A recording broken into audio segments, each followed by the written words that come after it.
गुरुर्ब्रह्मा गुरुर्विष्णू गुरुर्देवो महेश्वरा गुरुर् साक्षात् परब्रह्म तस्मै श्री गुरवे नमः। नमामि सद्गुरुं शान्तं सच्चिदानन्द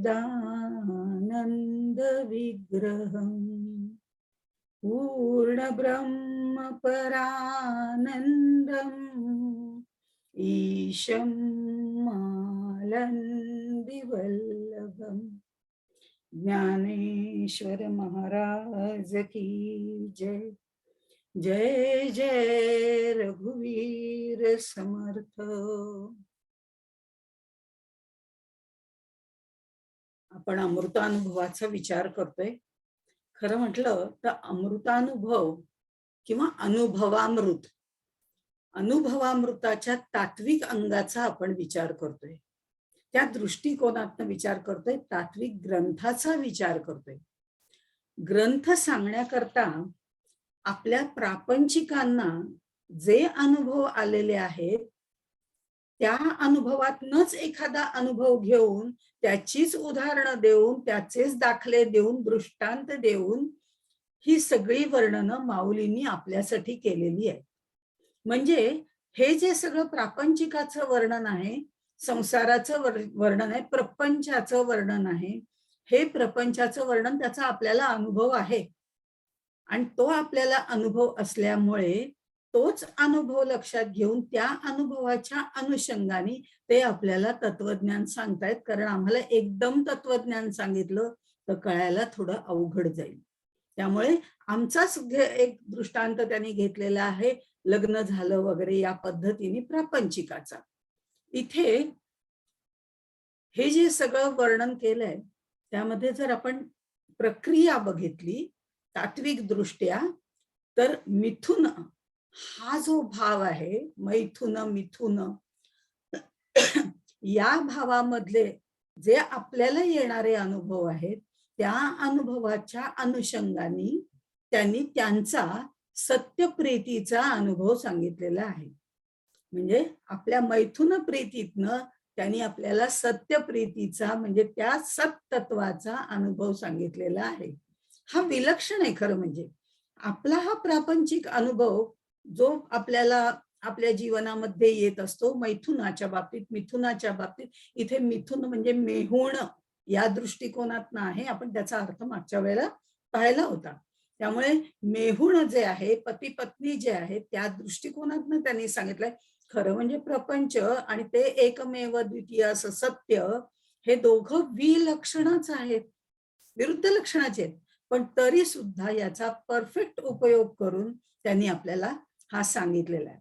आणि आपण बघतोय आता की ते किती दोघ जण एकरूप व्हायला लागलेले आहेत एकमेकांमध्ये, सामरस्य त्यांनी हा शब्द वापरलेला आहे। ज्ञानदेवांनी सगळे वेगळे शब्द वापरलेले आहेत, देवो देवी वापरलेले, कुठेही प्रकृती पुरुष, कुठेही माया ब्रह्म हे मांडलेलं नाहीये, हे शब्द वापरलेले। कारण त्यांना असं वाटतं आपण हे शब्द वाटत असावं असं आपण म्हणू की हे शब्द मी वापरले तर कुठेतरी कोणीतरी मला द्वैती म्हणेल, कुठेतरी अद्वैती म्हणेल, कुठेतरी केवलाद्वैती म्हणतील, काही म्हणू शकतात की हे शब्द वापरले तर त्यापेक्षा या कशाचाही रंग त्याच्यामध्ये न यावा म्हणून त्यांनी देवो देवी हा शब्द वापरला असं आपण बघितलं। आणि आता हे जे दोघं जण आहेत ते इतकी नाटकं करतायत ते आपण बघितलं की आपल्याला ते दोन दिसतात पण असतात एकच। जसं जसं आम्ही त्यांच्या जवळ जातो तेव्हा ते एकमेकांना एकरूप होऊन जातात, सामरस्य होऊन जातं आणि आमच्या लक्षात येतं अरे आम्ही ज्यांना दोन समजत होतो ते दोन नाहीच आहेत वाटतं, ते एकच आहे। आणि ज्या वेळेला आम्ही म्हणतो हा एक येतो वाटतं तर ते लगेच त्यांची दोन रूप दाखवतात, म्हणजे आम्हाला कन्फ्यूज करून टाकतात आमच्या भाषेमध्ये। हे जे कन्फ्यूज करणं आहे ना ते सुद्धा तितकंच महत्वाचं आहे, कारण हे अद्वय तत्वज्ञान आहे। त्यामुळे आम्हाला वाटतं की लाटा आणि पाणी हे वेगवेगळं आहे, त्या काय लाटा केवढ्या उसळल्यात आपण म्हणतो, समुद्रातच उसळलेले आहेत, त्याच्यातले स्पंदन आहे, त्याच्यातली शक्ती आहे. शिव आणि शक्ती हे सामरस्यच आहे. दोघं एकमेकात एवढे मिसळलेले आहेत जसं लाटा आणि समुद्र. हा दृष्टांत वारंवार पुढे येणार आहे. तोच जरासा थोडासा आत्ता म्हटला, पण त्याचा विस्तार वेगवेगळ्या स्वरूपात येणार आहे. त्यामुळे हे सगळं सांगताना आपण मागच्या वेळेला उदाहरण बघितलं होतं, की सळसळतं अंग आहे. एकदा जांभळं दिसते साडी, एकदा निळी दिसते साडी फिरत्या रंगाची. हे उदाहरण घेतलं होतं. हे जसे दोन रंग पण असतात एकच, एकत्रच. त्याला आम्ही लगेच फिरता रंग म्हणून टाकतो. हा फिरता म्हणजे काय हो? वेगवेगळ्या वेळेला वेगवेगळा दाखवणारा रंग. मला इकडून असा दिसतोय, तुम्हाला तिकडून तसा दिसतोय, पण आहे एकच साडी आणि आहे एकच रंग. दिसायला दोन, असतात एक. या पद्धतीने जे सांगितलं जातं त्याला अद्वैत तत्वज्ञान म्हणतात. आता इथे हे जे त्यांचं प्रियकर, प्राणेश्वरी वगैरे हे सगळं चाललेलं आहे. आता थोडं आपण तिसऱ्या श्लोकाकडे बोलूया. या तिसऱ्या श्लोकामध्ये त्यांनी असं म्हटलेलं आहे, आवडीने किंवा आवडीचेनी वेगे एक एकाते गिळती अंगे की द्वैताचे निपांगे उगाळीते आहाती. थोडी भाषा आधीची असल्यामुळे थोडे त्यातले शब्दप्रयोग वेगवेगळे येतात. इथे आवडीने गिळती एक एकांची अंगे असं म्हटल्यानंतर बापरे, खाऊ का गिळू करतात की काय एकमेकांना, असं त्यांना म्हणायचं नाहीये. खाऊ का गिळू वगैरे असं काही नाहीये. त्यांचं प्रेम चाललंय हो एकमेकांवरती. आपण बघितलं की सुरुवातीला तर प्रियकर आहे, सत्य परब्रह्म जी प्रीती दाखवली ती प्रियकराची प्रीती आहे आणि ती त्याची प्राणेश्वरी आहे, असं आपण बघितलं. आता ह्या सगळ्या याच्यामध्ये एकमेकांच्या आवडीमुळे दोघं एकमेकांचा संकोचही करतायत आणि विकासही करतायत. हे झालं तत्वज्ञानात्मक वाक्य, सोपं वाक्य, पण तरी मग आपल्याला वाटतं नक्की म्हणजे काय करतायत, तर तेही त्यांनी आपल्या भाषेत सांगितलेलं आहे. आरशासमोर जर आपण उभं राहिलो तर आपलं प्रतिबिंब त्याच्यामध्ये पडतं. बिंब प्रतिबिंब हे सुद्धा वारंवार माऊलींनी आपल्याला सांगितलंय, पण ते सांगताना सुद्धा ते दृष्टांत वेगवेगळ्या अँगलनी दिलेले आहेत. ते अँगल समजावून घेणं जास्त महत्वाचं आहे. पुढे ते सातत्याने दृष्टांत येणार आहेत, त्यामुळे तो प्रश्न नाहीये.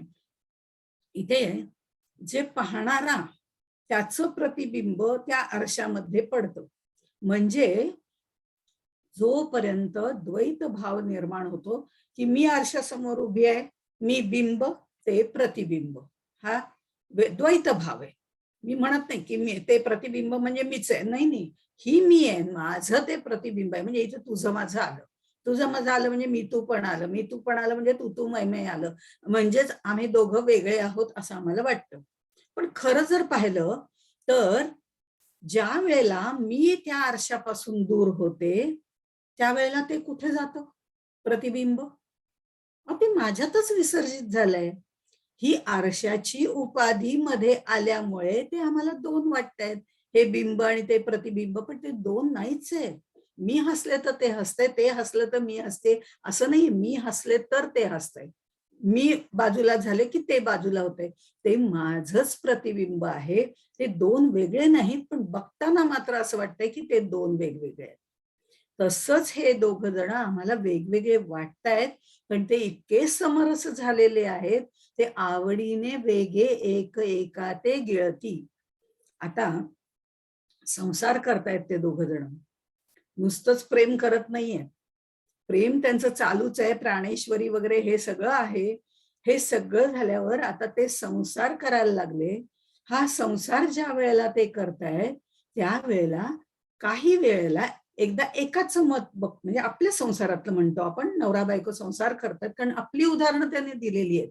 म्हणून ते म्हणतात एकमेका ते आवडी गिळती. आवडीने वेगे ह्या शब्द महत्वाचा आहे. एक एका ते गिळती म्हणजे खाऊ का पिऊ असं नाही, किंवा रागावून नाही, प्रेमाने. कसं प्रेमाने?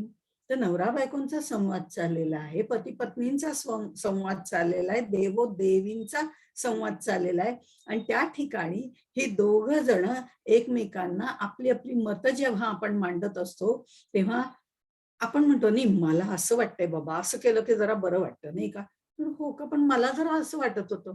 मग दुसरा म्हणतो असं, पहिला म्हणतोय असं, पण मग कुठेतरी त्याच्यात सामरस्य निर्माण होतं. मग आपल्या मतं मांडल्यानंतर आपण संसारामध्ये म्हणतो ना, अगदी आता तू म्हणतेस ना ते बरोबर आहे बरं का. आता तू म्हणतेस ते बरोबर आहे ह्याचा अर्थ नवऱ्यानी बायकोचं मत मान्य केलं. त्याचा अर्थ तो तिच्याशी समरस झाला.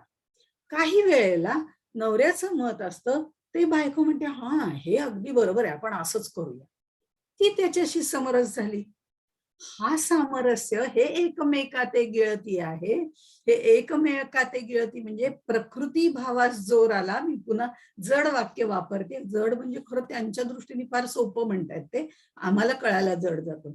प्रकृती भावास जोर आला, की सच्चिदानंद भाव आच्छादला जातो. प्रकृती भावास जोर आला. तिचं म्हणणं त्याला पटलं, की त्याच्यावरती आच्छादन घातलं जातं आणि तो तिच्या मताप्रमाणे वागायला सुरुवात करतो. प्रकृती भावास जोर आला, की सच्चिदानंद भाव आच्छादला जातो आणि सच्चिदानंद पुरुष भावाचा विकास झाला, की प्रकृती भावाचा संकोच होतो. त्याचं मत पटलं, की ती म्हणते आपण तुमच्या म्हणण्याप्रमाणे करू. हे सामरस्य आहे ना दोघांमध्ये. त्यामुळे त्या भावाचा संकोच होतो. म्हणजे पुरुषाचा संकोच झाला तर प्रकृतीचा विकास होतो आणि प्रकृतीचा म्हणजे संकोच झाला की पुरुषाचा विकास होतो. हे वाक्य आहे. पण आपण अद्वैत तत्वज्ञान आपल्याला माहिती आहे. शांकर तत्वज्ञान ज्याला म्हटलं जातं, ते अद्वैत तत्वज्ञान आपल्याला माहिती आहे. आपण म्हणतो ज्या वेळेला माया तिचं सगळं ब्रह्मांडामध्ये मांडते, हे आपल्याला आता वारंवार ऐकून पटायला लागलेलं आहे. त्यात चूक नाहीच आहे. तेही बरोबरच आहे आणि हेही बरोबरच आहे. हे सामरस्य आपल्याला प्रत्येक वेळी बघायचंय.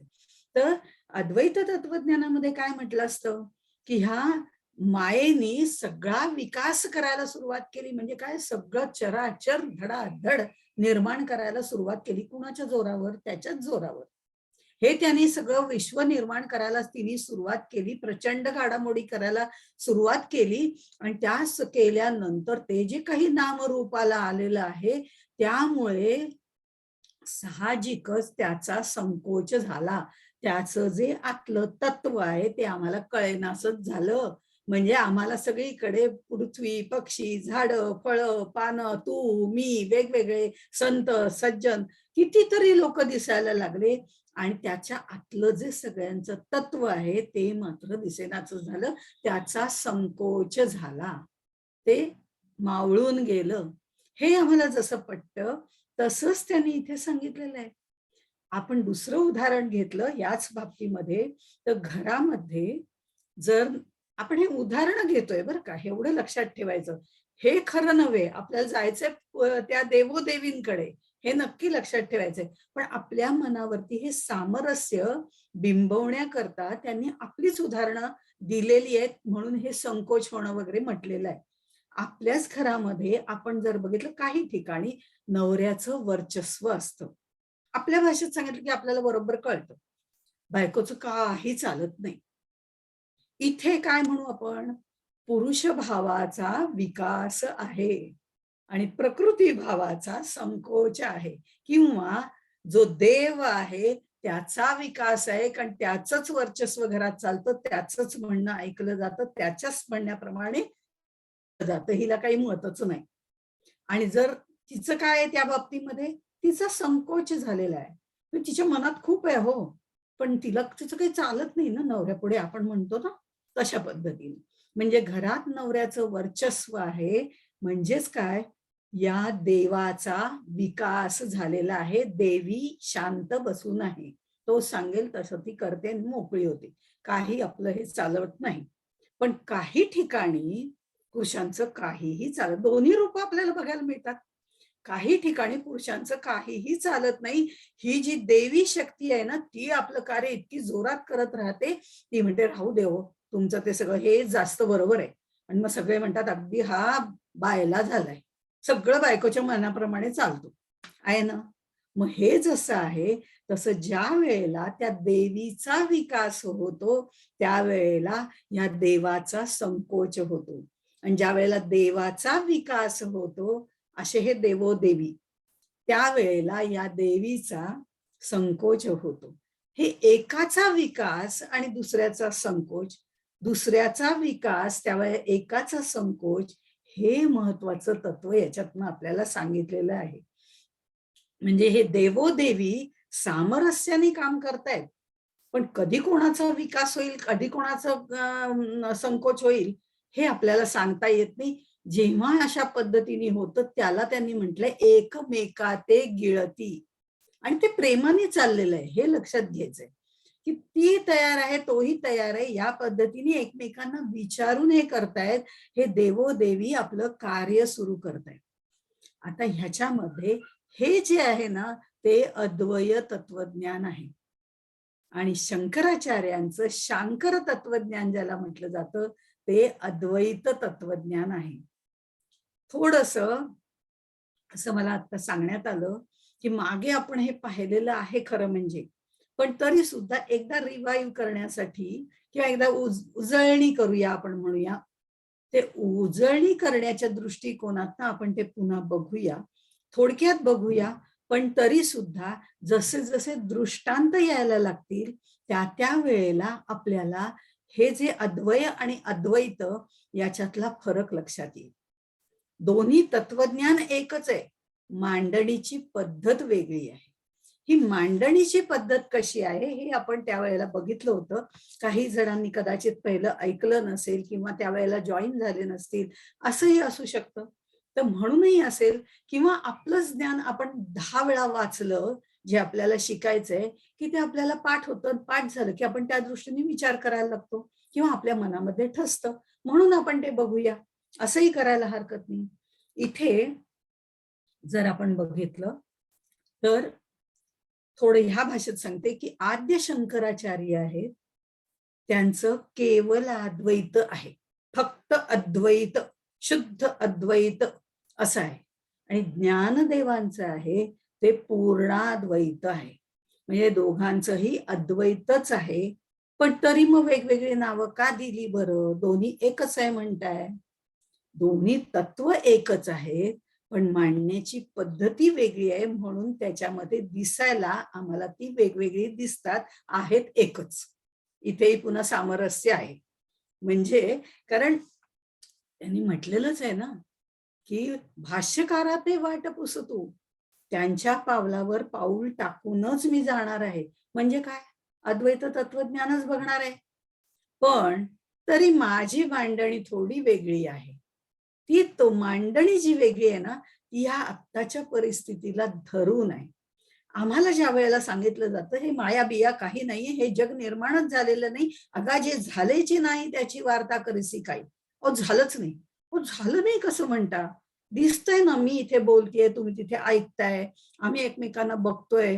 हे सगळं जर होतंय, बाहेरचं सगळं विश्व आम्हाला दिसतंय आणि ते नाहीच आहे असं म्हणायचं? ज्ञानी लोक ज्ञानाच्या पातळीवरनं बोलत असतात आणि आमच्यासारखे देहबुद्धीला निगडित झालेले लोक, ज्याला अज्ञानी लोक म्हटलं जातं, ते लोक आमच्या बुद्धीच्या पातळीवरनं बघत असतात. त्यामुळे दोघांच्या विचारांमध्ये तफावत पडते. ते म्हणतात अगा जे झालेचे नाही, आम्ही म्हणतो असं कसं झालं नाही, आम्हाला तर सगळंच दिसतंय. हा जो फरक आहे, तो फरक दूर करण्याच्या दृष्टिकोनातनं ह्यांनी हे अद्वैत तत्वज्ञान मांडलेलं आहे. तिथे कुठेही शंकराचार्यांचा किंवा त्यांच्या अद्वैत तत्वज्ञानाला शह दिलेला नाही.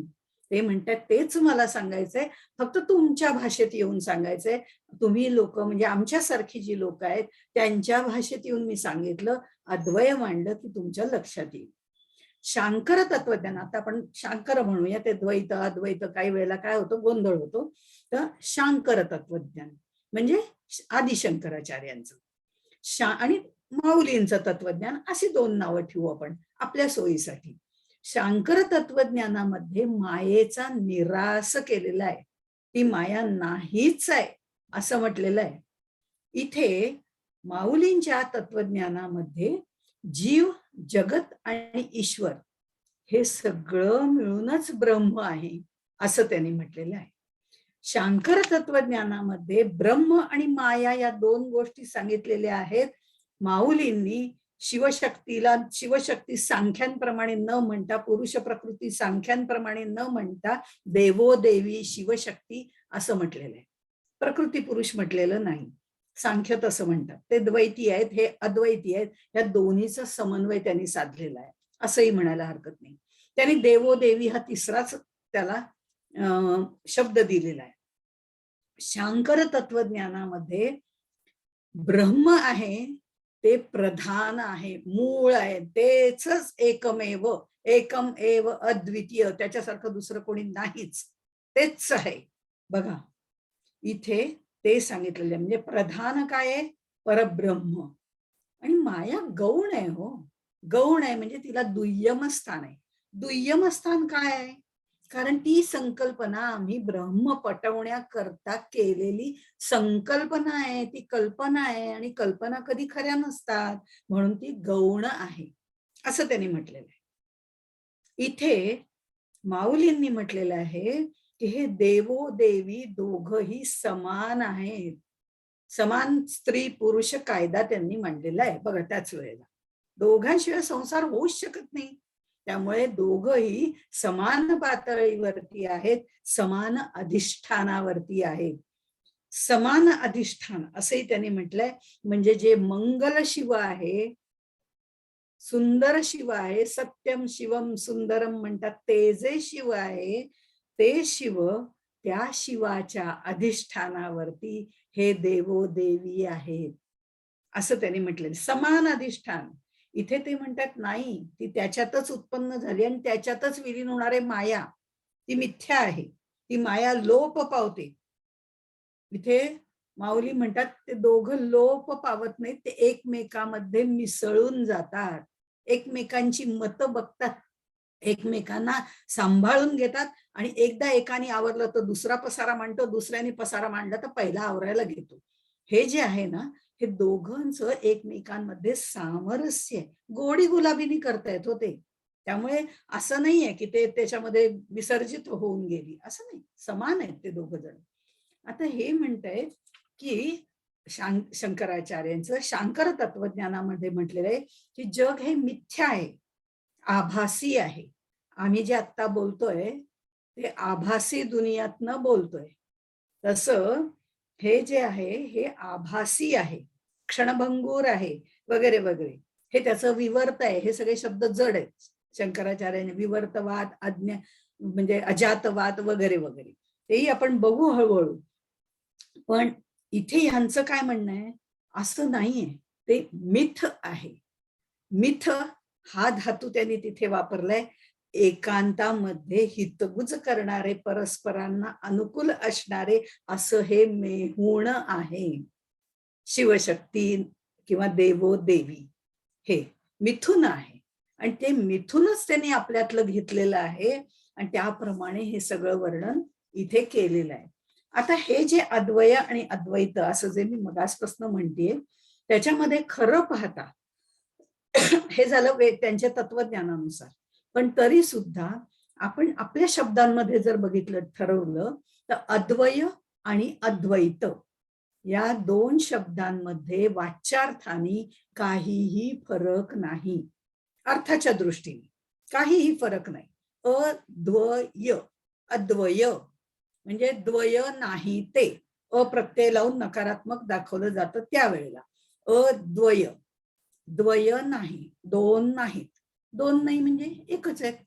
आणि अद्वैत, द्वैत नाही, अजिबात दोन नाहीत, ते जे आहे ते अद्वैत. आता अजिबात दोन नाहीत आणि ते दोन नाहीत, हे एकच झालं ना सगळं बोलणं. म्हणजे त्याच्यामध्ये अर्थाच्या दृष्टिकोनातनं काहीही फरक नाही, याचाच अर्थ वाच्यार्थाच्या दृष्टीने त्याच्यात काहीही फरक नाही. पण आपण वाच्यार्थाच्या दृष्टीने वगैरे म्हटलं की जरा आपल्याला फारच जड वाटतं. त्याच्यापेक्षा अर्थाच्या दृष्टीने या दोघांमध्ये काही फरक नाही. मग काही फरक नाही तरी सुद्धा ह्यांनी अद्वैत तत्वज्ञान म्हणायचं आणि त्यांनी अद्वैत तत्वज्ञान म्हणायचं, याला काय अर्थ आहे? कारण ह्या दोन ह्याच्यामध्ये पुसटशी रेषा आहे. वेगवेगळ्या त्या शब्दांच्या छटा वेगळ्या आहेत. मराठीमध्ये काही काही शब्द संत, सज्जन, साधू आपण बघितलं, सगळे सारखेच वाटतात आपल्याला. पण म्हणून ते सारखे आहेत का? तर सारखे नाही. त्या शब्दांच्या छटा वेगवेगळ्या आहेत. त्यावेळेस आपण बोलूच, जे छटा कशा वेगवेगळ्या असतात शब्दांच्या वेळेला. पण आत्ता आपण जर बघितलं तर या 2 शब्दांमध्ये वाच्यार्थ जरी एक असला तरी त्यांच्या छटा वेगवेगळ्या आहेत. आता ह्या छटा वेगवेगळ्या आहेत असं म्हटलेलं आहे, कारण अद्वय या शब्दामध्ये थोडासा हळुवारपणा आहे, गोडवा आहे, पण अद्वैत ह्याच्यामध्ये ठामपणा आहे. ह्याच्यात जो ठामपणा आहे ना, म्हणजे आपल्या तसं त्यांनी केलेलं नाहीये, मी आपल्याला कळावं आपल्या भाषेत सांग, त्यांनी काही नाही, एक घाव 2 तुकडे करून टाकलेले आहे असं आपण म्हणतो ना, तो ठामपणा. ह्या अद्वैत शब्दामध्ये ठामपणा आहे आणि अद्वय शब्दामध्ये हळुवारपणा आहे, गोडवा आहे. हे जे शांभव तत्वज्ञान आहे, शैव तत्वज्ञान त्याला म्हटलं जातं, काश्मीरी शैव तत्वज्ञान असंही म्हटलं जातं. ते सगळे खोलात आपण वेळोवेळी शिरूया त्या त्या वेळेला जे जे सांगितलं जाईल त्याप्रमाणे. पण आत्ता आपण त्याला शांभव तत्वज्ञान किंवा आपण त्याला माऊलींचं तत्वज्ञान म्हणतोय किंवा अद्वैत तत्वज्ञान म्हणतोय.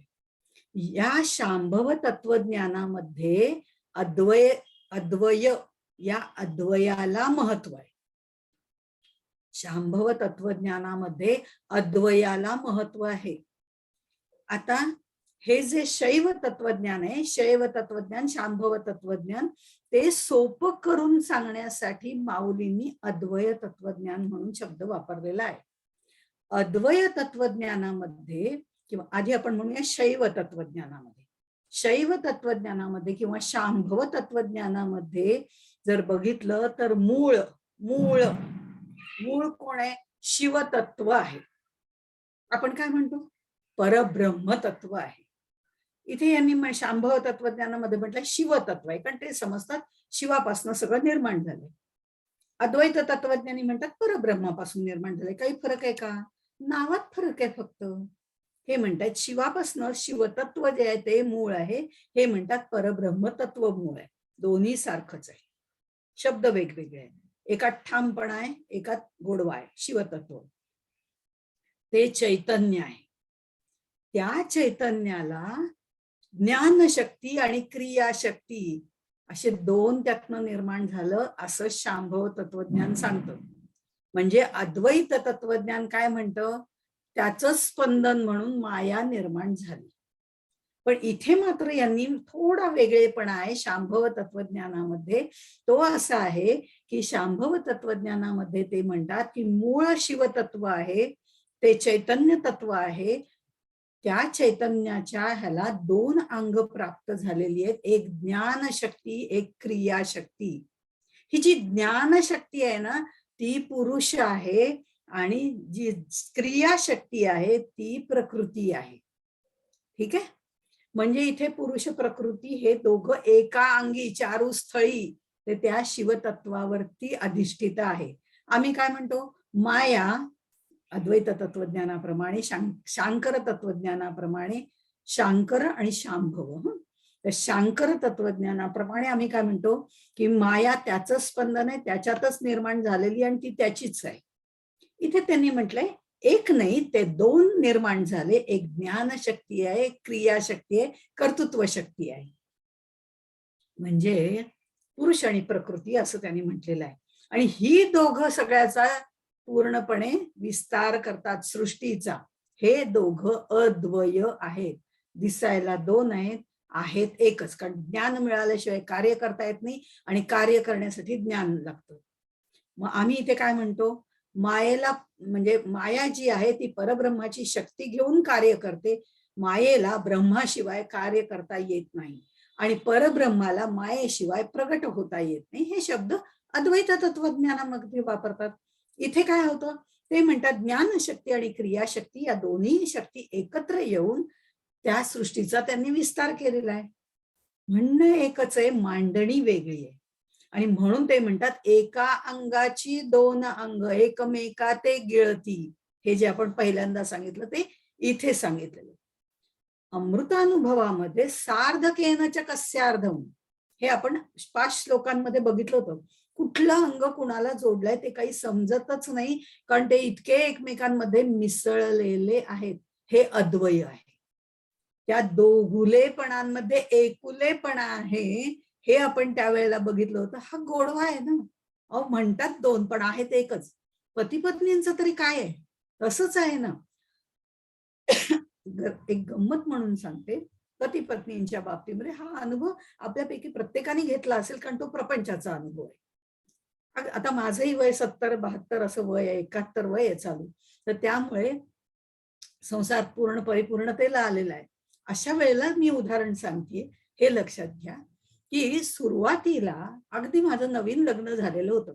कर्मभक्ती योग बघा कसा असतो. आपल्या प्रपंचाशी निगडीत केला तर. हा थोडं विषयांतर आहे, पण तरी कळायला सोपं आहे, की दोघुलेपणांमध्ये एकुलेपणा कसा आहे, हे कळण्याकरता हे उदाहरण आहे. उदाहरण किंवा दृष्टांत हे फक्त त्यातलं साम्य बघण्याकरता असतं. हे मात्र प्रत्यक्ष लक्षात ठेवायचं प्रत्येक वेळी. ते उदाहरण म्हणजे तेच असं नाही. आणि याची जाणीव माऊलींना आहे, म्हणून ते पहिल्यांदा एक उदाहरण देतात, दृष्टांत देतात. अच्छा हा पटला नाही का? ह्याच्यामध्ये तुम्हाला हे भेद वाटतोय का? पुढचा दृष्टांत देतो. म्हणून त्याच्यातलं साम्य दाखवायला पुढचा दृष्टांत. असे दृष्टांतावर दृष्टांत त्यांनी दिलेले आहेत, की ते आपल्या मुळापर्यंत आपल्याला नेतात. त्यामुळे फार विस्तार करण्याची गरज नाही. आपण जसजसं अमृतानुभव बघू तसं अद्वय आणि अद्वैतातला फरक आपोआपच कळायला लागेल. पण तरी सुद्धा हे उदाहरण देते. हे उदाहरण असं आहे, आज आपण हा मुद्दा आधी मनावर बिंबवूया, पुढचे श्लोक आपल्याला पटापट घेता येतील. हा जो मुद्दा मी म्हटलं मगाशी, की प्रपंचातलं उदाहरण आहे. माझं नवीनच लग्न झालं होतं. अगदी नवीन लग्न, कोरं करकरीत आपण म्हणूया. पहिलं प्रेम केलं होतं. आम्हीही प्रेम केलं होतं. आमचाही प्रेमविवाहच आहे त्या काळामध्ये. हे ह्याचा त्याचा काही संबंध नाही. पण यांचंही दोघांचं प्राणेश्वरी, प्रिय, प्राणेश्वरी, लव्ह लेटर सगळं झालेलं आहे ना आपलं, म्हणून सांगितलं. मग हे जर होतं, त्याच्यानंतर आम्ही लग्न केलं. लग्न केल्यानंतर पती-पत्नी झालो. आता पती-पत्नी झाल्यानंतर जेव्हा मी माझ्या मैत्रिणींमध्ये, मित्रांमध्ये किंवा समाजामध्ये जात होते, तेव्हा मी काय म्हणायचे, यांची ओळख करून देताना, हे माझे मिस्टर आहेत बरं का. हे श्रीयुत कोल्हटकर. हे माझे मिस्टर आहेत. आता बघा ना, किती साधं वाक्य, अशीच ओळख करून देतो ना आपण, हे माझे मिस्टर आहेत, कोल्हटकर नाव आहे, संपलं, नाही का? मग काय वेगळं आहे? तेच तर करतो सगळेजण. हे माझे मिस्टर आहेत, याच्यामध्ये मालकी हक्क माझ्याकडे आहे. माझे मिस्टर आहे. म्हणजे मालकी हक्क माझ्याकडे आहे. तत्वदृष्ट्या पाहिलं तर. हा मालकी हक्क सुरुवातीला मी माझ्याकडे घेते. याचाच अर्थ मी कर्मयोगाला सुरुवात करते. मी कर्म करते, मी कर्म करते. ही मालकी हक्क, मी कर्तृत्व भाव माझ्याकडे असतो. हा कर्मयोग झाला. पुढे पुढे आमचं लग्न होतं, मुलं बाळ होतात, इतकं सगळा संसार एकरूप व्हायला लागतो, माहेरच्यांची आठवण सुद्धा येईन अशी होते. सगळ्यांचा हा अनुभव आहे. त्यामुळे हळूहळू आम्ही एकरूप व्हायला लागतो. आणि त्यावेळेला काय होतं, की हे माझे मिस्टर आहेत, हा जो मालकी हक्क होता तो कुठेतरी प्रेमामध्ये पालटत जातो. पालटत गेल्यानंतर मी काय सांगायला सुरुवात करते, हे बरोबर असताना, मी मिसेस कोल्हटकर बरं का. म्हणजे मालकी हक्क तिकडे गेला. आणि ते सांगताना सांगत मी मिस्टर कोल्हटकर, ही मिसेस कोल्हटकर. म्हणजे काय, मालकी हक्क एकमेकांना देऊन टाकला. मालकी हक्कच दुसऱ्याला देऊन टाकणं ही यासारखी भक्ती नाही. इथे कुठेतरी भक्तियोगाला आमच्या सुरुवात होते संसारामध्ये. म्हणजे आधी हे माझे मिस्टर आहेत, यात कुठेतरी उग्रपणा आहे. माझे मिस्टर. नंतर मग म्हणते नाही, मी मिसेस कोल्हटकर बरं का. मी आधीची अमकी, नंतरची तमकी काही सांगायला जात नाही. मी मिसेस कोल्हटकर. आणि असं बोट दाखवते. म्हणजे काय, हे माझे मिस्टर आहे, हे त्याच्यात अध्यरूत येतं. हा भक्तिभाव झाला. नंतर नंतर वय झालं, संसार संपत आला. आता सगळे आपापल्या मार्गाला लागले. आता ह्या स्टेजला आम्ही दोघ जण राहतो. त्यावेळेला दोघिलेपणामध्ये एकलेपणा आहे. कसा आहे तो? असा असतो की आजूबाजूचं कोणीतरी लग्न ठरलंय म्हणून आमंत्रण करायला येतं घरी. आमंत्रण करायला मी बाहेर गेलेली असते. हे एकटेच घरात असतात. तो म्हणतो, "काका पत्रिका वगैरे देऊन जातोय, मस्त सगळ्यांनी यायचं बरं का, तुम्ही दोघांनी वगैरे." ते म्हणतात, "हो, हो, येऊ ना, काहीच प्रश्न नाही. नाही काकूंना पण सांगा बरं का." असते ना एक पद्धत. "हो, हो, अरे," म्हणे, "चालेल ना, सांगितलं तरी काही हरकत नाही. सांगणारच आहे म्हणजे मी पत्रिका दाखवीन ना तिला." मी बाहेर पडलेली असते आणि मी परत येताना हा गृहस्थ मला पुन्हा भेटतो. "काकांकडे पत्रिका दिली बरं का. म्हणजे तुम्ही पण यायचंय. असं नको तुम्ही घरात नव्हता ना म्हणून मी सांगतोय." तेव्हा मग मी काय म्हणते, "अरे ते आणि मी वेगळे आहोत का? आम्ही एकच आहोत. त्यांना पत्रिका दिली काय आणि मला पत्रिका दिली काय? आम्ही दोघं येणार आहोत." दोघुलेपणामध्ये एकुलेपणा, इथे समर्पण भावना असते. हे संसारामध्ये आम्ही कर्म, भक्ती आणि योग ज्याला म्हणतात, ज्ञान योग, तो हा शेवटी होतो. तो दोघुलेपणामध्ये एकुलेपणा असा निर्माण होतो. हळूहळू त्याचं कर्माचं रूपांतर भक्तीमध्ये आणि भक्तीचं रूपांतर ज्ञानामध्ये होतं. हा भक्तीचा ओलावा जेव्हा कर्मालाही लागतो आणि ज्ञानालाही लागतो, त्यावेळेला ती परिपूर्ण भक्ती होते. हे जो प्रकार आहे, तसंच त्यांनी इथे सांगितलेलं आहे, सार्धकेन च कस्यार्धम. कुठला अर्ध कुणाला जोडलाय काही कळतच नाही. या दोघुलेपणांमध्ये म्हणतोय आम्ही हे दोघं जण आहेत, पण एकरूपता एवढी आलेली आहे. दोघुलेपणामध्ये एकुलेपणा आलाय. दोघे एकमेका ते गिळती. गिळती म्हणजे खाऊ का गिळू नाही. अहो दोघं एकमेकांच्या मतानेच शेवटी शेवटी चालतात. तुम्हाला काय वाटतं असं का? मग असंच करूया. नाही, नाही तुला वाटतंय ना, मग आपण तसं करूया ना. म्हणजे आता तुझं माझं हे चालूच होत नाही. मी आणि तू एकच आहोत. तुझं म्हणणं असं असेल तर आपण तसं करू म्हणून ते सांगतात आणि मी म्हणते तुम्हाला असं वाटतंय ना मग तसं करू. म्हणजे दोघं एकमेकांसाठीच सगळं करायला निघतात. हा शेवटचा टप्पा आहे. हे दोघुलेपणामध्ये इथे द्वैताचा आभास निर्माण करणारं अद्वैत आहे. असं आपण एक वेगळ्या शब्दात म्हणू शकतो. खरं तसं नाही. द्वैताचा आभास दिसायला दोन, पण असतात एकच. हे जे आहे ना, हे द्वैत म्हणजे आम्हाला दोन वाटतायत, पण दोन नाहीत, अद्वय आहेत. एक रूप आहेत, सामरस्य आहे, अद्वैत आहेत. तो तेच आहेत, हा ठामपणा आहे. हं. आता अद्वैतामध्ये आपण बघ, अद्वैतामध्ये ठामपणा आहे असं मी म्हटलं की नाही. त्या अद्वैतामध्ये ते काय म्हणतील, माया नाहीच आहे, परब्रह्मच आहे, एकम एव अद्वितीय असं त्यांनी सांगितलेलं आहे. मग अद्वैतामध्ये जर दुसरं कोणी नसेलच, तर तोंड भरून कुणाशी बोलायचं? सगळं एकच आहे. मीच माझ्याशी बोलत राहिले तर कसं चालेल? मला जर कुणाचं कौतुक करायचं असेल, तोंड भरून बोलायचं असेल, त्याचं वर्णन करायचं असेल, तर दोन लागतील ना मला. बोलायला आणि ऐकायला. ऐकायला कोणीतरी असेल तेव्हा बोलायला महत्व येतं. ज्या वेळेला श्रोता ऐकतो तेव्हा वक्त्याला जोर येतो. माझीच मी एकटी बडबडत राहिले, तर तो जोर येणारच नाही. हे वक्ता श्रोत्याचं जे नातं आहे ते एकरूप झालं तर ये हृदयचे ते हृदयी होतं. ते त्यांना कळू शकतं किंवा श्रोत्यांच्या म्हणजे प्रतिक्रिया बघून आपल्याला पण सांगायला जोर येतो. ह्या दोन्ही गोष्टी एकमेकांवर अवलंबून आहेत, तसं अद्वय आहे. अद्वैतामध्ये जर दुसरं कुणी नसेल तर तोंड भरून बोलायचं कुणाशी? भक्ती करायची कुणाची? आनंदाचा आस्वाद घ्यायचा कुणाचा?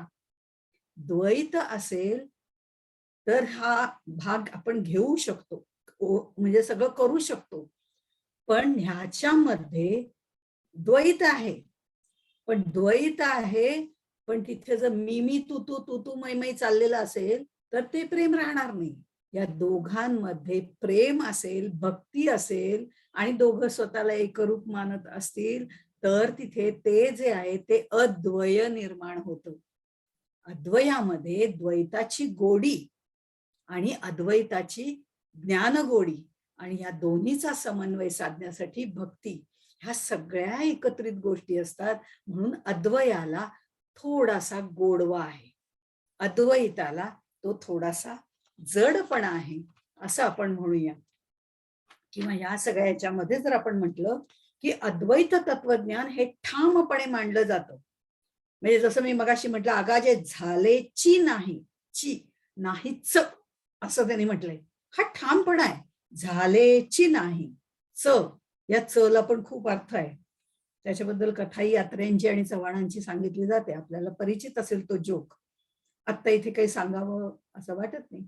पण त्यावेळेला अत्रे म्हणाले होते ना, ते सारखं झालाच पाहिजे, झालाच पाहिजे असं जे अत्रे सारखं म्हणत होते, तेव्हा चव्हाणांनी म्हटलं होतं की अहो च काय सारखं लावताय, झाला पाहिजे म्हणा ना. नाही ना म्हणले, चलाच महत्व आहे, झालेची पाहिजे, हे अद्वैत तत्वज्ञान. ते म्हणले अहो तुमच्या नावातला च काढा, मग बघा काय होतंय ते. हे जे त्यांनी म्हटलं, हा चला महत्व आहे. इथे जो ठामपणा आहे तो अद्वैत तत्वज्ञानात आहे, झालेची नाही. आणि आणि मग ते म्हणतात माया नाहीच आहे. या नास्ती सा माया, नाहीच आहे. मायेला स्वतंत्र अस्तित्वच नाहीये. ती फक्त ब्रह्म सत्य हे कळण्यासाठी वापरलेली संकल्पना आहे. आणि संकल्पना ह्या खऱ्या नसतात, त्या खोडून काढाव्या लागतात, तेव्हा सिद्धांत मांडता येतो. हे त्यांचं तत्वज्ञान आहे. पण चराचरामध्ये एकच तत्व भरलेलं आहे, दुसरं काहीच नाही, हे मान्य आहे ना. अद्वैताला पण मान्य आहे. ते म्हणतात बरोबर आहे, ब्रह्मच आहे, चराचरामध्ये ते भरलेलं आहे, यात शंकाच नाहीये. पण आम्ही असं म्हणतोय की ते दोघं एकुलेपणाने राहतायत. हे चराचरामध्ये भरलेले आहेत, ती वेगवेगळी रूपं घेऊन राहतायत. म्हणजे याचं व्यावहारिक उदाहरण घेऊन द्यायचं झालं तर बालगंधर्व मुळात एकच. त्यांनी रुक्मिणी, भामिनी, सिंधू या सगळ्या भूमिका घेतलेल्या आहेत, पण मुळात ते एक आहेत, हे आम्हालाही मान्य आहे. पण जेव्हा आम्ही त्यांची रुक्मिणी किंवा भामिनी याचा उपभोग घेतो, तेव्हा आम्ही ते बालगंधर्व आहेत म्हणत नाही. आम्ही म्हणतो ती रुक्मिणीच आहे, ती भामिनीच आहे. अशा भूमिकेत जर आम्ही गेलो तर त्या नाटकाचा स्वाद आम्ही घेऊ शकतो. त्यामुळे आम्हाला तो स्वाद घ्यायचा आहे, तो आनंद घ्यायचा आहे. आम्हाला या अज्ञानाचं बंधत्व जे आहे, अज्ञानाचं अंधत्व असतं, ते त्यांनाही मान्य आहे, ह्यांनाही मान्य आहे. अज्ञानाचं अंधत्व दूर करायचंच आहे. ज्ञानाचं सुद्धा आम्हाला मान्य आहे, ज्ञान मिळवायलाच पाहिजे. तुमचं आमचं म्हणणं एकदम सेम आहे. तुमचं आणि आमचं सेमच असतं, तसं आहे. तर ते जे आहे ते एकच आहे. आम्हालाही मान्य आहे की ज्ञानाचं जे अज्ञत्व जे आहे, ते जे अंधत्व आहे ते दूर सारायचंच आहे. ज्ञानाचं सुद्धा मिळवायचंच आहे. बघा इथेच आहे, ते मिळवायचंच आहे. पण आम्हाला त्या ज्ञानाचं बंधत्व नकोय. कारण ज्ञानाने बंधत्व येतं. ते अंधत्वही जाऊ दे, ते बंधत्वही जाऊ दे, आम्हाला फक्त स्वाद घ्यायचा आहे.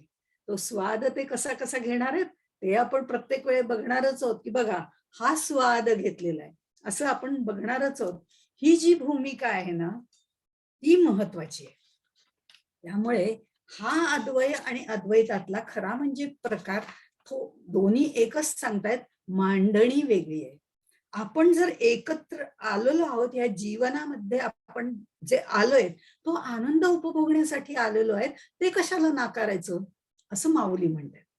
मग हे जन्म आणि मृत्यू याच्या मधलं जे आहे ते जर जीवन आहे, तर ते जर आम्हाला व्यक्त स्वरूपामध्ये भोगायचंच असेल तर ते नाहीच आहे असं कशाला म्हणायचं. त्याचा स्वाद घ्यायला काय हरकत आहे. याच्याच मध्ये परब्रह्म बघून त्या परब्रह्माचा स्वाद घ्यायला काय हरकत आहे. म्हणजे इथे त्यांनी म्हटलेलं आहे, जीव ब्रह्मैव ना परहा, नाहीच ना परहा असं म्हटलेलं आहे. माया नाहीच आहे, जीव नाहीच आहे. जीव नाही तर जीवन कुठलं आलंय. तर जीव मुळामध्ये ब्रह्मच आहे आणि तो ब्रह्मच आहे, पण केवळ त्याच्यावर आवरण पडलंय, अवगुंठन पडलंय मायेचं, जी नाहीच आहे. म्हणजे बघा, हे ते तत्वज्ञान सांगतात. हे ज्ञानदेव आणि सांख्य काय म्हणतात, नाही दोन आहेत, प्रकृती पण आहे पुरुष पण आहे. या दोन्हीचा समन्वय माऊलींनी साधलेला आहे. ते म्हणतायत प्रकृती, ईश्वर, पुरुष वगैरे हे सगळं सोडून द्या. ते दोघं इतके एकमेकात मिसळलेले आहेत परस्परांमध्ये, तर ते त्यांचा दोनपणा नाहीच आहे, ते एकच आहेत. तसंच हा जीव पण आहे, हे त्यांनी निर्माण केलेलं, परब्रह्माने निर्माण केलेलं जगत पण आहे. आणि ईश्वर आहेच आहे, तो आम्ही मानतोच आहे. त्यानेच ही सगळी निर्मिती केली आहे, त्याच्या आनंदासाठी केली आहे. तर आमच्यामध्ये जर तो आहे, तर हा आनंदाचा स्वाद आम्ही का घेऊ नये. या आनंदातून निर्माण झालेला हा अमृताचा अनुभव आहे, म्हणून ते अद्वय तत्वज्ञान आहे. हे अद्वय काय आहे हे वेळोवेळी आपण पुढे बघणार आहोत, पण ही मूळ भूमिका त्यांची काय आहे ती आपण इथे बघितली. आणि आता तुमच्या लक्षात येईल, प्रकृती भावास जोर आला प्रकृती भावास जोर आला की सच्चिदानंद भाव आच्छादला जातो. तू म्हणतेस का? मग ठीक आहे ना, तुझ्या म्हणण्याप्रमाणे करू. आणि ज्या वेळेला पुरुष भाव विकसित होतो त्यावेळेला प्रकृती भाव थोडासा संकोचित होतो. पूर्ण जातो असं म्हणत नाही. हे म्हणतात माया नाहीच आहे. ते म्हणतात नाही, ती संकोचन घेते आपल्याला. ती म्हणते राहू दे, माझी मतं बाजूला राहू दे, तुमच्या म्हणण्याप्रमाणे. हा भाव आहे त्याच्यामध्ये. इथे एक गोष्ट लक्षात येते आपल्या, की हे नामरूपानी जे वैविध्याने सगळं दृश्य स्वरूप किंवा ब्रह्मांड निर्माण झालेलं आहे, ते ब्रह्म, विश्व ब्रह्म नापराहा, तेही ब्रह्मच आहे आणि आनंदासाठी निर्माण केलेलं आहे. त्या आनंदातच राहायचंय आणि त्या आनंदातच मुरायचंय आणि त्या आनंदातच विलास करायचाय आणि त्याचाच आस्वाद घ्यायचाय. हे तत्वज्ञान अद्वयामध्ये, म्हणून त्याला थोडीशी प्रेमळपणाची झाक आहे. म्हणून हे दोन्ही तत्वज्ञानात फरक नाही, मांडणीमध्ये फरक आहे, असं मी मगाचपासून म्हणते ते हे आहे. आता ही देवोदेवी, ही जी देवी शक्ती जी आहे, ती ज्या वेळेला आपलं सगळं कार्य करायला सुरुवात करते, ते प्रपंचामध्ये सुद्धा कसं करते ते त्यांनी दाखवलेलं आहे. ती वैविध्याने प्रगट होते. पण ती वैविध्याने प्रगट झाली म्हणजे नामरूपा सकट प्रगट झाली, की त्या परब्रह्माचं आम्हाला ज्ञान होत नाही, म्हणजे त्याची वृत्ती संकोचित होते. तो छोटा होऊन जातो. चाललंय ना तिचं, चालू दे. साक्षी रूपाने बघतो तो. हेच तत्वज्ञान सांगितलंय की नाही? म्हणजे आम्ही सुद्धा शिवभाव किंवा देवभाव जो आहे, तो जो आहे त्याचा संकोच होऊन जातो. आम्ही प्रपंचात रमतो त्यावेळेला आम्हाला हेही जाणवत नाही की आमच्या आत तेच तत्व भरलेलं आहे. तो जीवभाव जो आहे, तो शिवभाव आमच्या आत आहे, तोच हे कार्य करतोय, आम्हाला जाणवत नाही. मिस्त केलं सगळं. आम्ही म्हणतो की नाही, मी नसते तर प्रपंच झाला असता का? नसता झाला, हे आम्ही म्हणतो. हा जो भाव आहे ना, हा त्याचा संकोच आहे आणि तिचा प्रसार आहे, विकास आहे. हे नाम रूप सगळं दृश्य व्हायला लागतो आणि म्हणून त्यांनी म्हटलेलं आहे इथे, एकमेका ते आवडीने गिळती अंगे. एकाचा संकोच झाला की दुसराचा विकास, दुसऱ्याचा संकोच झाला की एकाचा. खाऊ का गिळू हा भाव नाहीये, नाहीच आहे हा भाव नाहीये. आता आपल्या बाबतीत आपण जोडून बघूया, थोडस तत्वज्ञानाच्या दृष्टिकोनातनं बघूया. हे सगळं प्रपंचाच्या दृष्टिकोनातनं झालं. आता थोडं तत्वज्ञान म्हणजे फार तत्वज्ञान नाही आपण सांगायचंय, आपल्या भाषेतनच आपल्याला तिकडे जायचंय. आम्ही जागे आहोत, आत्ता आमची जागृती अवस्था आहे, हे तर आपल्याला मान्य आहे. मी सांगतेय म्हणजे मी झोपेत सांगत नाहीये, मी व्यवस्थित विचाराने जागृती अवस्थेमध्ये सांगते.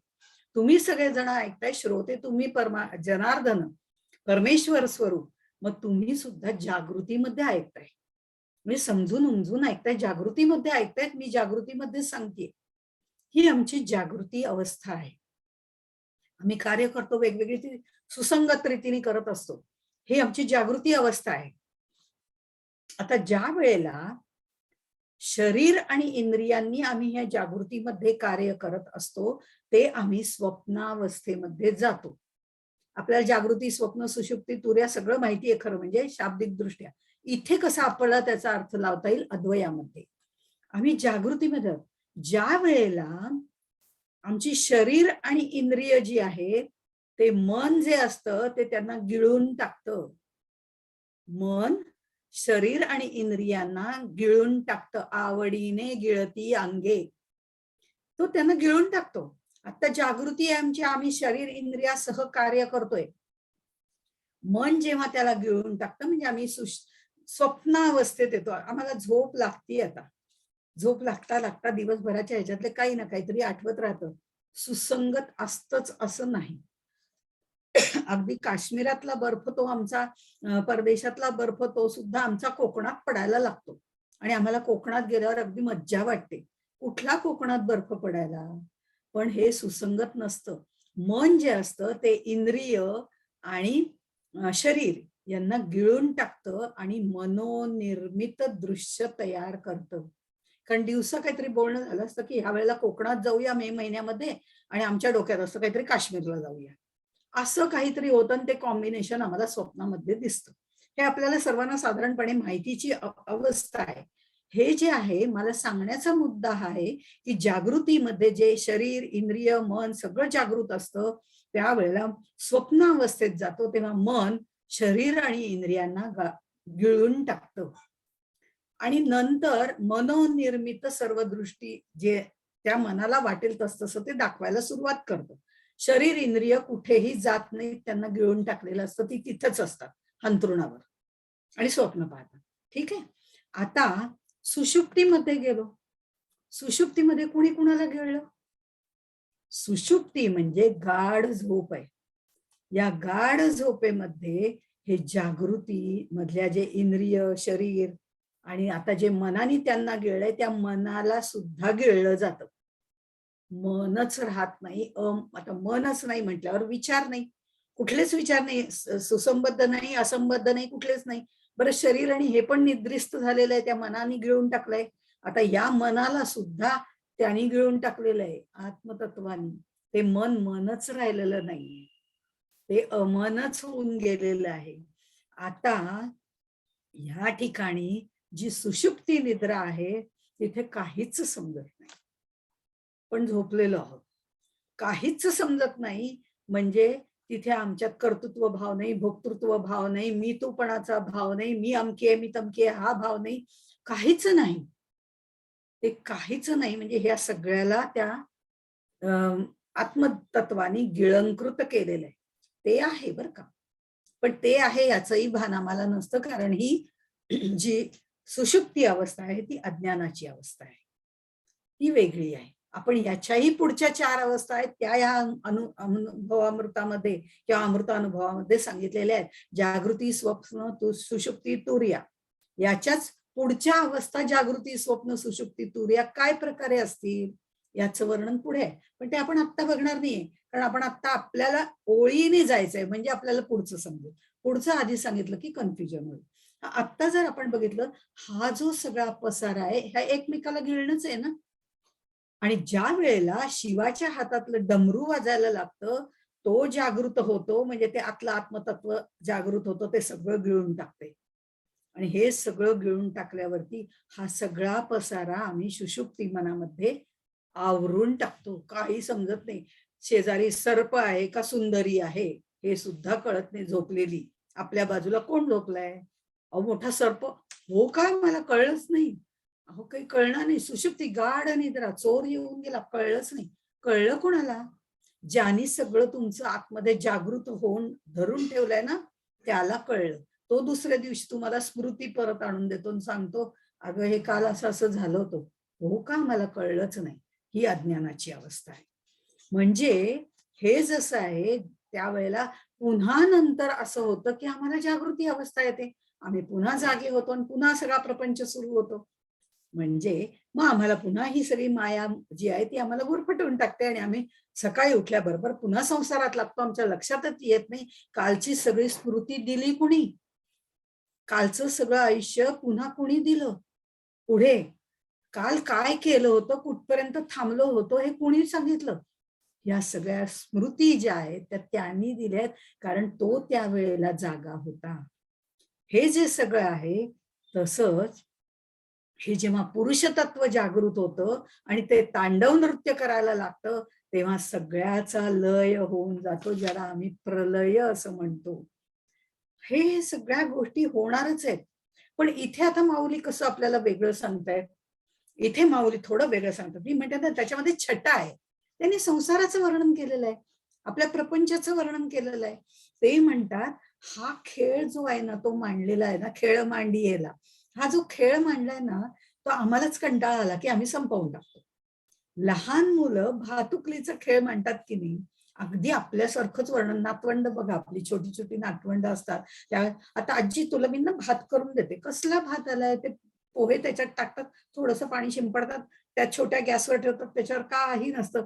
झाला झाला भात झाला, अगदी गरम गरम आहे आजी घे तू, असं म्हणून ते 2 पोह्याच्या तुकड्या आपण पण वाह काय मस्त आहे. हे खरं आहे का काही? अगाची झालीची नाही.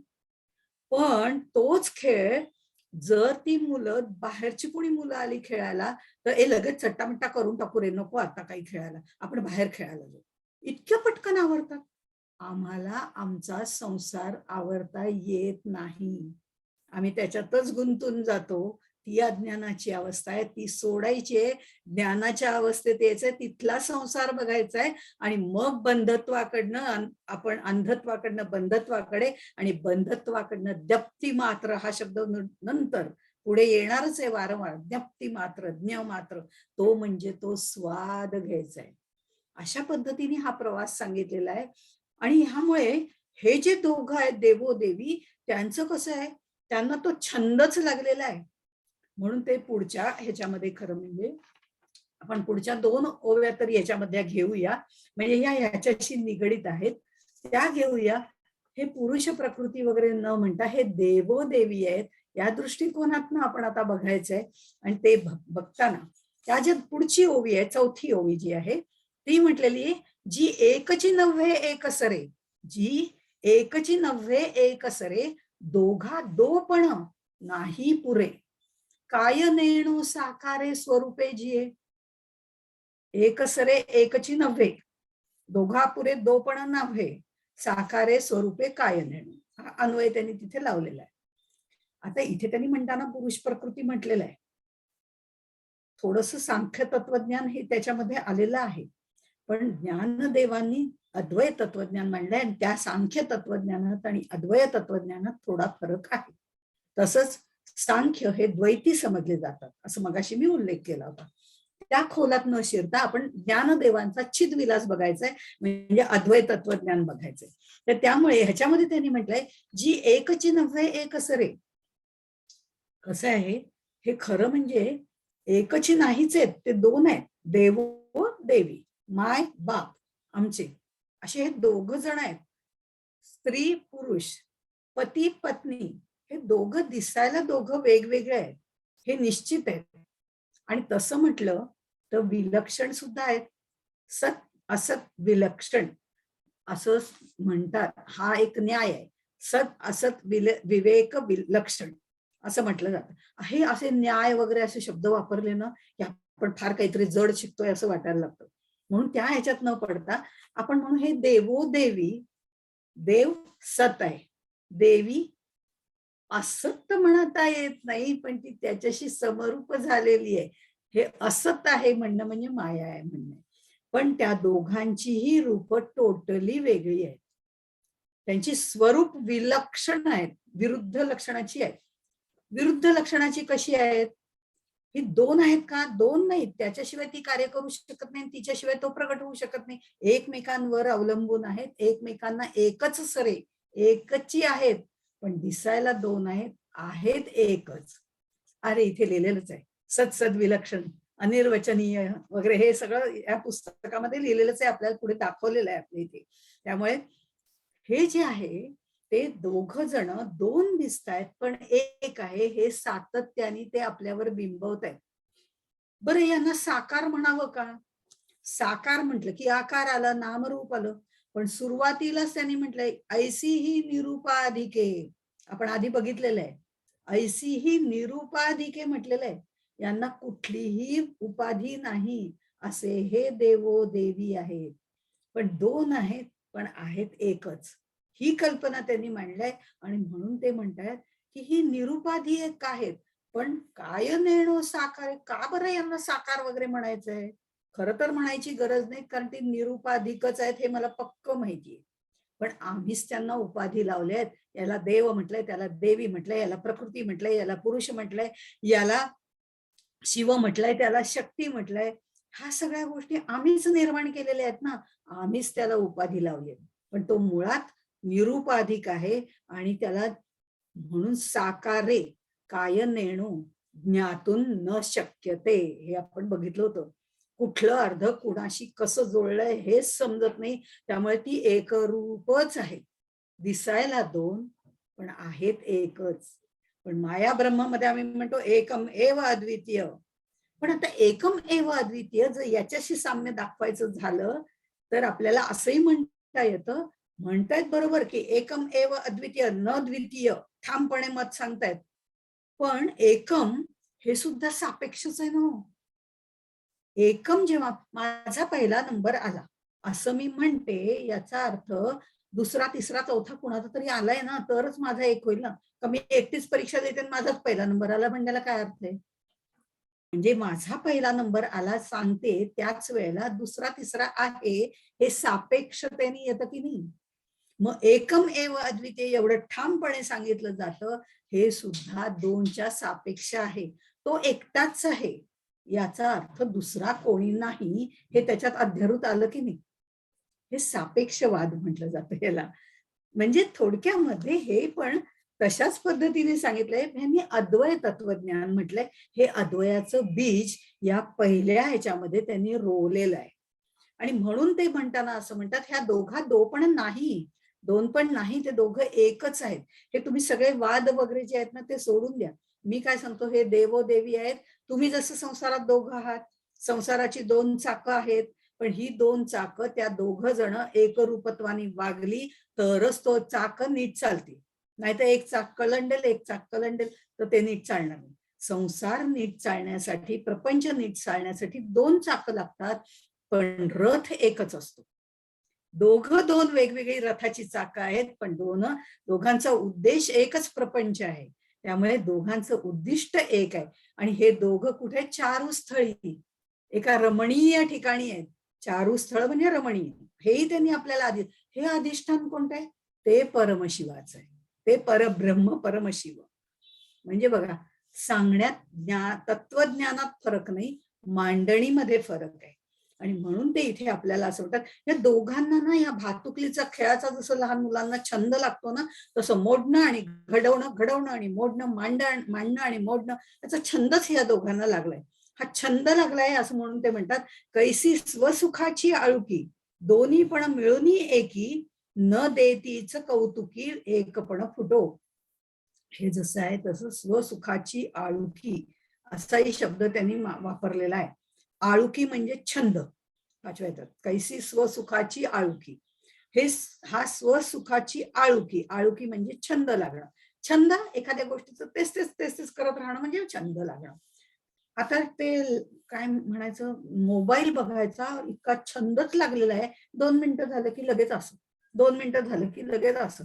हा छंदच लागलेला आहे. चांगला आहे असं मुळीच म्हणत नाही, वाईट आहे असंही म्हणत नाही.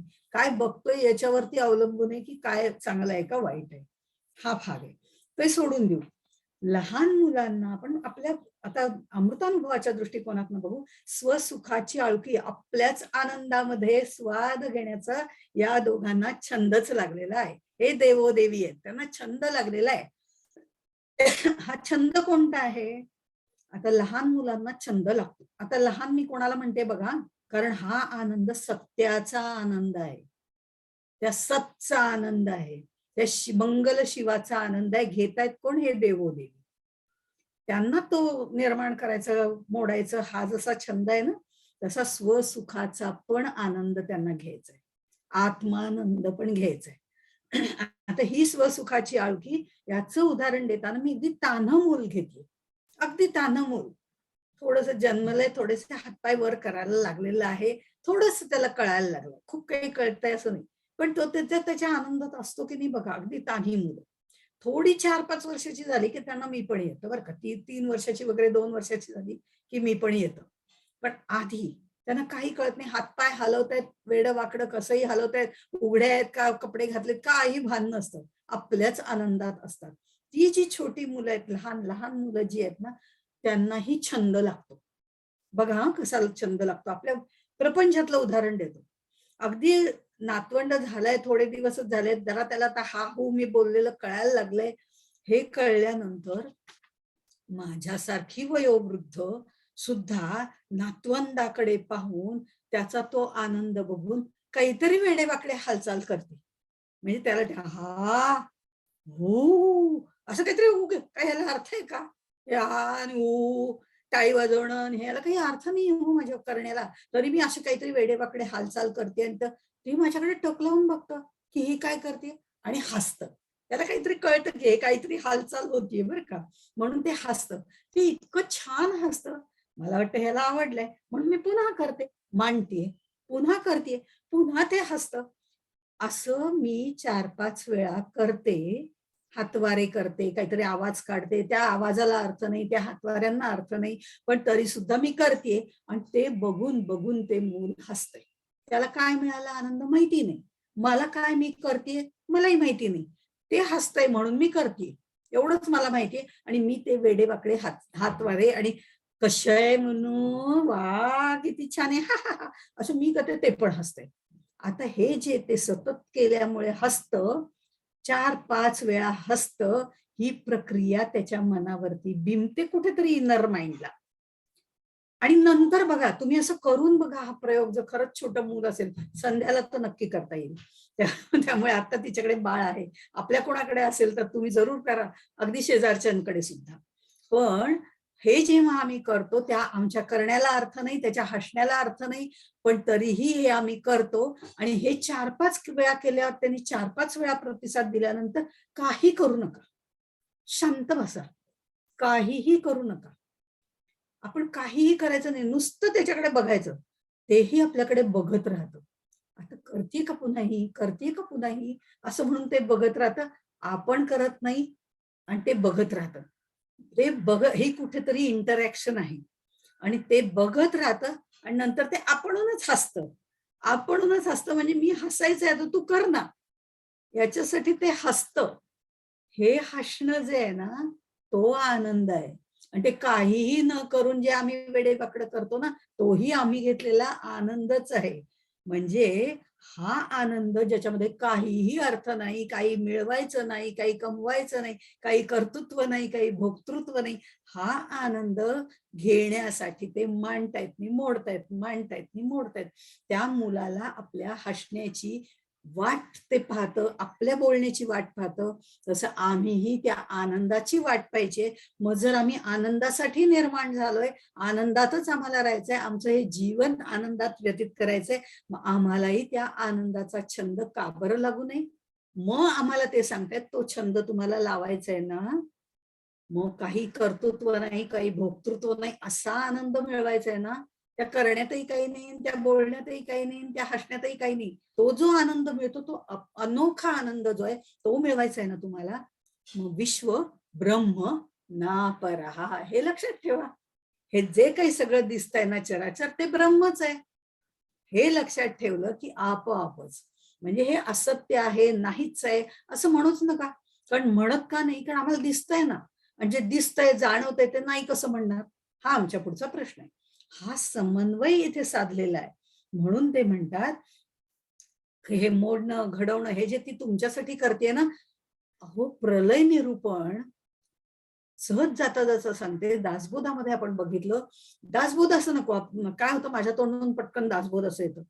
ज्ञानेश्वरी घ्या, कोणताही अध्यात्म ग्रंथ घ्या, असं मी पुढे म्हणते. तर त्या प्रत्येक ह्याच्यामध्ये आपल्याला प्रलय निरूपण असतंच असतं. काय गरज आहे सांगायची? प्रलय होईल तेव्हा होईल ना. आम्ही आहोत तोपर्यंत प्रलय झाला तर आम्ही त्याच्यातच जाणार आहोत. पण नाही, ते आपल्याला वारंवार उत्पत्ती स्थिती प्रलय सांगतात आणि आम्हाला त्याचा कंटाळा येतो आणि आम्ही म्हणतो सुद्धा. आत्ताच मी आत्मारामामध्ये ते म्हटलेलं आहे, की आता ते इतकं आम्हाला घिस्सपिटं झालंय, की अशी उत्पत्ती होते, असा प्रलय होतो. आता माहिती झालंय. तेच काय सांगताय? पण तेच पुन्हा का सांगतायत? त्याच्यामागे कारण आहे, की हे सगळं जे आहे ते पुन्हा नष्ट होणार आहे. हे मी लक्षात घेऊन काय शाश्वत आहे तितकेच मला जायचंय आणि तो हा आनंद आम्हाला मिळवायचा आहे. तो आत्मानंद आहे, तो ब्रह्मानंद आहे, तिथपर्यंत जायचंय. सांगण्याची पद्धत वेगळी आहे. ते म्हणतात माया नाहीच आहे. तुम्ही त्या परब्रह्माशी एकरूप व्हा. डायरेक्टली होणं जरा अवघड वाटतंय का? अमृतानुभव वाचा. हे विश्व ब्रह्म ना परा.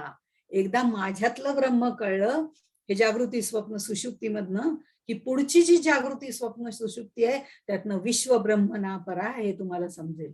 आणि तीही संपली, की मग जी अवस्था प्राप्त होईल ना, ती एकरूपत्वच आहे हो. ती एकरूपत्वच आहे. तत्वज्ञानात फरक नाही. त्यामुळे हे जे सगळे स्वसुखाची आळुकी हा जो छंद लागलेला आहे ना, तो छंद जो आहे त्यात काही अर्थ नाहीये. म्हणून ते एकदा घडवतायत, एकदा मोडतायत. पण तुम्हाला जाणीव देण्यासाठी, की हे जे सगळं आयुष्य आहे ना, हे सुद्धा नश्वर आहे. पण ते सांगताना मात्र वेगळ्या पद्धतीने सांगतायत, की मग कसं करा? हे सगळं ब्रह्म आहे ना, असंच समजा ना. मग सगळंच ब्रह्म आहे, मी पण ब्रह्म आहे, मग माझ्या त्याच्यात काय फरक उरला? काहीच नाही. पण तरी सुद्धा फुलाचा आस्वाद घेण्यासाठी तू आणि मी वेगळं पाहिजे ना. तर त्या फुलाचा सुगंध मी घेऊ शकेन किंवा भोजनाचा स्वाद मी घेऊ शकेन. हां, पण त्याच्यात रमू नको, मला उद्याही हेच पाहिजे. जेवायला हेच भोजन पाहिजे. नको. आज हे मिळालंय त्याचा स्वाद घे. कारण आज सत्य आहे. उद्या काय माहिती काय आहे, काय नाही. ही हळू जाणीव आपल्याला पुढे-पुढे ते करून देतात. आत्ता नाही. आत्ता मस्त हे दोघं जण संसार करतायत. आणि हा संसार जो चाललाय तो प्रिय प्राणेश्वरी एकमेकांमध्ये विलीनच होतायत. एकमेकांच्या म्हणण्याप्रमाणे वागतायत. तू म्हणतेस ना तसंच म्हणूया. अगदी तो शेवटी बायला सुद्धा होतो. बघा मी हा शब्द वापरते. असं वाटतं परब्रह्माला ही बाई बायला म्हणतीये? असं नाहीये. बायला होतो हा शब्द ज्ञानदेवांनी याच प्रकरणामध्ये वापरलेला आहे. तो पुढे आपल्याला येणारच आहे. हा बाईला होतो म्हणजे तिच्या पूर्णपणे अधीन होतो. बायको म्हणेल तसंच वागतो. अगदी आपल्याला सासूबाई कोणी असतील तर ते म्हणतात, "अगदी आता ना पहिल्यांदा तो माझं ऐकत होता. आता अगदी तिच्या म्हणण्याप्रमाणे ऐकतो आणि तिचंच ऐकतो. माझं काही ऐकत नाही." असं आता राहिलं नाही एवढं पूर्वीचं आठवा. कारण हे पूर्वी लिहिलेलं आहे. त्यामुळे असं म्हणणाऱ्या सासूबाई होत्या. म्हणजे आता तो तिच्या म्हणण्याप्रमाणे ऐकतो म्हणजे बायला झाला. अगदी बायलाच झालाय. असं म्हटलं जायचं पूर्वी. तो शब्द ज्ञानदेवांनी वापरलाय. काय सुंदर रीतीने वापरलेला आहे. त्या बायला होण्यामागची परिस्थितीच वेगळी आहे. पण बायला होणं आम्हाला कळतं. म्हणून त्यांनी तो शब्द तिथे वापरलेला आहे. अशा तऱ्हेने त्यांनी सांगितलंय हा स्वसुखाचा छंद त्या दोघांना लागलाय आणि ते दोघं जे देवोदेवी आहेत ते इतकं एकमेकांवर प्रेम करतायत, इतकं एकमेकांवर प्रेम करतायत. आपल्या समोर तिला उभं केलेलं आहे आणि तो तिच्याकडे नुसता पाहत बसलेला आहे. आणि ती त्याच्या पुढे सगळं प्रदर्शन मांडते आणि हे तो पाहत बसलाय आणि त्याचाच आनंद घेत बसलाय. आम्ही सुद्धा त्या लहान मुलापुढे जे काहीही नाही त्याचं प्रदर्शन मांडत असतो, हातवारे करून वगैरे वेडेवाकडे आवाज काढून आणि ते मात्र त्याचा मस्त आनंद घेत असतो. तो आपलं बघत असतो आणि खुश होत असतो. तसंच हा साक्षी रूपाने सर्व पाहत असतो आणि त्याच्यातच आनंदित होत असतो. असे हे दोघं चारुस्थळी म्हणजे त्या अधिष्ठानावर, परब्रह्माच्या अधिष्ठानावर ह्या घडणं मोडण्या सगळ्याचा आनंद घेतायत, स्वाद घेतायत. तो स्वाद जसा आम्ही संसारात घेतो तसंच ते घेतायत आणि मग त्यांना हा स्वाद घेता, घेता, घेता, घेता ते इतके एकरूप होतात, की नंतर त्यांना एक बाळ होतं. आता ते बाळ कसं होतं, काय होतं हे 6व्या श्लोकामध्ये आहे. तो आपण पुढच्या वेळेला बघू. आपल्याही जीवनामध्ये ह्या गोष्टी आलेल्या आहेत. लग्नापूर्वी असलेलं प्रेम, त्याच्यानंतर लग्न झाल्यानंतरचं प्रेम आणि आता त्याच्यानंतर मूल झाल्यानंतरचं प्रेम. बघा, माऊलींनी कुठेही संसार केलेला नाही. पण त्यांनी निरीक्षण इतकं केलेलं आहे संसाराचं, की त्यांना ह्यातल्या प्रत्येक बारकावे त्यांनी बघितलेला आहे. त्यांनी नुसता संसार केला नाही, त्यांनी जगाचा संसार केला. आणि विश्व होऊनी विचारे विश्वा माझी या पद्धतीने राहिलेत. त्यामुळे ते ज्ञानाच्या पातळीवरून बोलताना आपल्याला आपल्या प्रपंचाच्या पातळीवरनं समजावून सांगतायत. म्हणून हा देवोदेवीचा सामरस्याचा प्रकार त्यांनी आपल्याला सांगितलाय, जो पती पत्नींचा असायला हवा, की जेणे संसार सुखाचा होतो आणि तो प्रपंच सुखाचा होतो असं सांगितलेलं आहे. त्या आनंदामध्ये, त्या बाळ होण्याच्या आनंदामध्ये आपण पुढच्या वेळेला जाऊया. तोपर्यंत इथेच थांबूया. ज्ञानेश्वर महाराज की जय. जय जय रघुवीर समर्थ.